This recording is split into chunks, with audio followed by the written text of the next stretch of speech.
So guys, if you've been really excited to get a gun, you're just so into it, you think it's super cool, it has a lot of fun features, and then you finally find one online and you get it shipped to you and you're really excited to go to the range with it, and then it doesn't perform at all like you had hoped.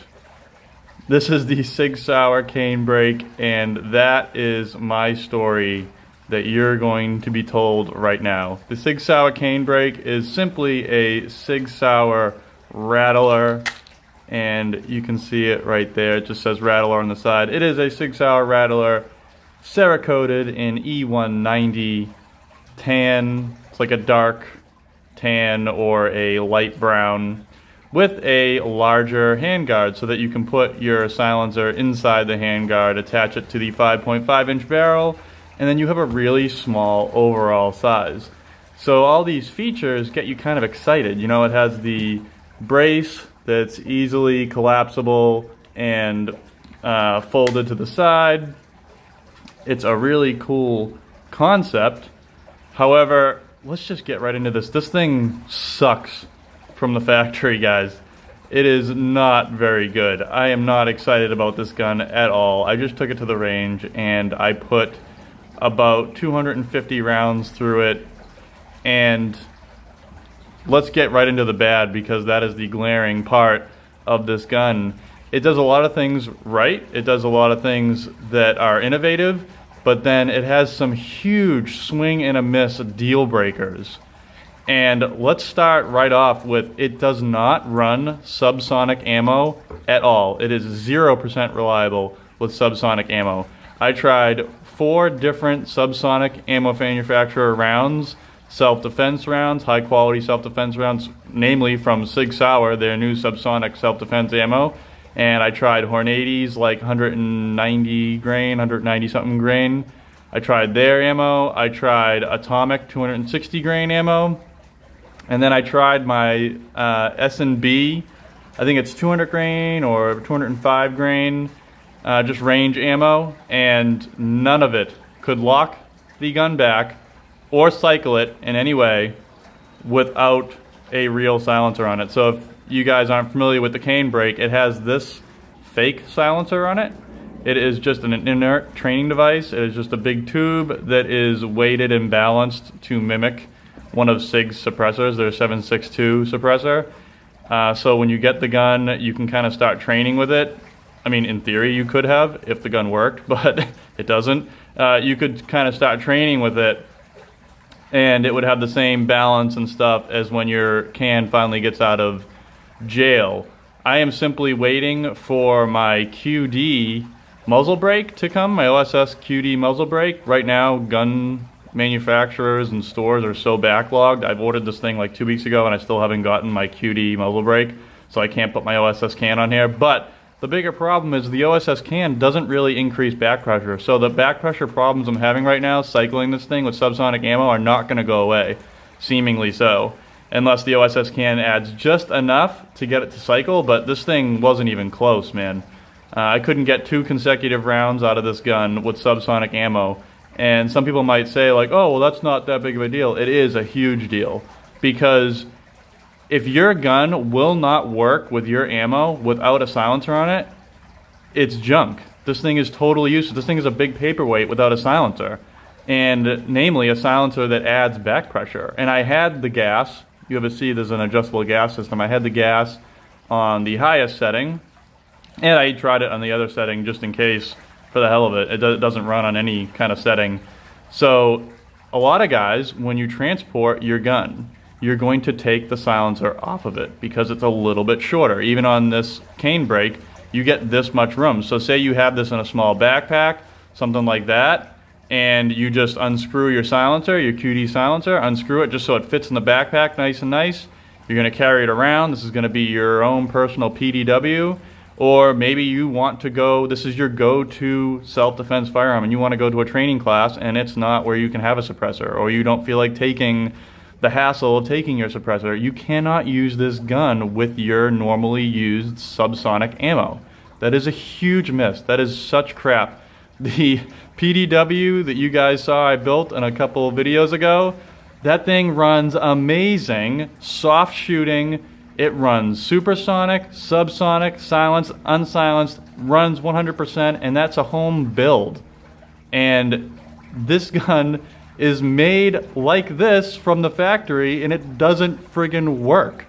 Oh my god, what a huge... Why have an adjustable gas system if you're not gonna make it so the adjustable gas system can make this gun run well under any circumstance? It doesn't make any sense to me at all. It should be able to run and cycle subsonic ammo without your silencer, the way it comes from the factory. It should be able to run subsonic ammo like this, and it cannot.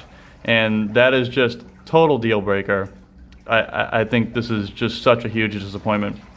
The next thing that is even more heartbreaking is how terrible this brace is. This brace has no purpose existing for any function that you could possibly use it for. There is no function where this would excel at and be usable. This stupid thing just freely turns. It's horrendous. If you wanted to use it as an arm brace or you wanted to shoulder it, there is, like I said, just no practical use for this brace, and there's no reason for it to exist ever. The fact that it folds nicely is cool, but then you're like, oh, let me go unfold it.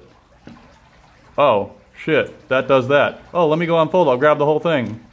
Oh, shit, that does that instead of actually unfolding it. So to unfold it, you need to grab it like here, which your fingers can't fit between the actual upper and this. So you kind of got to like pinch it a little bit and then pull it open. Oh my god, guys, I cannot tell you how dumb this brace is. They need to just delete this thing. Any designs of it just need to be deleted forever. Empty the trash can and forget this existed. Sig has made such cool products. Look, over here, I have a Sig P320, my everyday carry typically. This thing is amazing. I have aftermarketed it up a little bit, made it pretty, and did some stuff to it, but that's just part of their design. It's modular. You can do whatever you want with it. You guys have seen my videos. I rave about this gun. People even call me Sig fanboy. This is such shit. It's terrible. Oh, and the other thing, let's add to this shit show of a gun. Their charging handle, when you have this folded, you can't like get to it easily because the charging handle is so small, like the actual hands on it are so small, this kind of gets in the way, so you can't get like easy access to it. And then you can eventually, if you hold it like way up here like this, but you can't like just grab it like that because this is in the way. So you have to get way up here like that, and then you have a really awkward, gritty, hard pulling this thing back. So the charging handle actually kind of sucks too. Even though it's an ambi and kind of extended, it's not really, it's not enough, especially for this side folded. And then you get back into that like, oh shit, I can't just pull it like that. I have to pull it like this. Oh my god, guys, you can hear it in my voice, the frustration that I've had just in one range trip. Just a shit show. I did change out the safety and the grip. You can see it comes with this little thing right here. This is the little Rattler grip, and it's too small. It's kind of crappy. I mean, it looks cool, and I can see the design point that you want this to be concealable and throw it in a backpack and be able to carry it around. I did opt for an HK grip. I like them a lot. They look cool. They're super functional, and it fits in my backpack either way, with or without this. And with a 30 round magazine, it's going to stick out further than this anyway, so your magazine's actually going to be your limiting factor on the height of the gun. But the length of the gun is fantastic with this folded. And then, like I said, if you have a backpack, you're typically, and the way I carry that other PDW that I have is I unscrew the QD suppressor, the OSS suppressor, I unscrew that, and then I have the suppressor in the bag, and I have the gun in the bag. And then if I need to rip it out and rock like really quickly, I can do it without my silencer. And then if I have an extra 10-15 seconds, I see something crappy developing, or I have a second to respond and I can throw my silencer on it, awesome. But it works both ways, and that's so important for a PDW. If it cannot always have your silencer, and you can't always, what if your silencer breaks and you have to take it off? Now your gun breaks because your silencer broke? Guys, this is just such a crappy design to not have it run with subsonic ammo. And like I said, this brace is an insult to everything firearms. And oh my gosh. So now that I've gotten my angry rant out of the way, what is good about this? The design of their brace, how it opens and closes, is fantastic. The coating is super tough. I have scratched it numerous times and it did not actually leave a mark. So I wasn't gentle with this thing at all, and it's very resistant to scratches, even from metal. The handguard is very well shaped. It has plenty of room for your silencer, and I believe it's far enough away from the silencer that you might not get too much heat from it, at least if you're not shooting it like a crazy amount, like you're mag dumping it. I think that you might still be able to hold this relatively well. This thing doesn't get hot at all. It's just totally for show. And but when I finally get my silencer on this thing, I'm fingers crossed that it can run a little bit better. And in the end, I still want to send this back to Sig to see if there's anything they can do to make this thing run without the silencer. Or I'm gonna have to go to a gunsmith and have it custom opened up so that it can, because in my own philosophy, your gun needs to run with and without your can, even if it's designed to have a can on it. It still needs to run without it, period. So unless it's like permanently attached and that is part of the weapon system, then okay, you can say that's just part of the gun. It's integrally silenced, but this is not integrally silenced, so it should work both ways. And this needs to be replaced immediately. Unfortunately, the SB tactical braces are all sold out, so I can't even replace this easily right now. But it just sucks that this gun costs anywhere from $2,400 to $2,700 depending upon the market at the time, and you need to replace stuff right away, and it doesn't work. It's not reliable, and you need to replace stuff. Oh, and by the way, I don't know if I mentioned this or not, but I was using 300 Blackout Lancer mags, so my failure rate was not due to the magazine. It is simply due to the gas system in this, and it was well oiled. I cleaned it and oiled it even before I shot it, so it was well oiled. I was using the proper magazines that work and everything, and I was using a variety of ammo, and this thing just choked every single round.